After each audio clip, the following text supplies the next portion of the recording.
Tired of being tethered to your iPhone? Let's unlock the freedom of cellular on your Apple Watch with Cricket Wireless. First, make sure your Apple Watch and iPhone are compatible with Cricket Wireless cellular plans and updated to the latest software. Open the Watch app on your iPhone.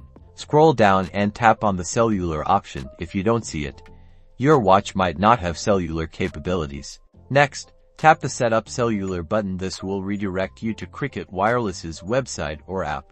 If you have it installed, log into your Cricket Wireless account. You'll need your username and password.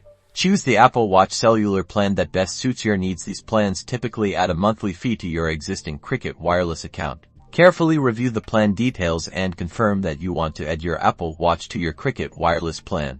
You may be asked to enter your Apple Watch's EID number. You can find this in the Watch app under General, then About. The activation process can take a few minutes. Keep your iPhone and Apple Watch close to each other during this time.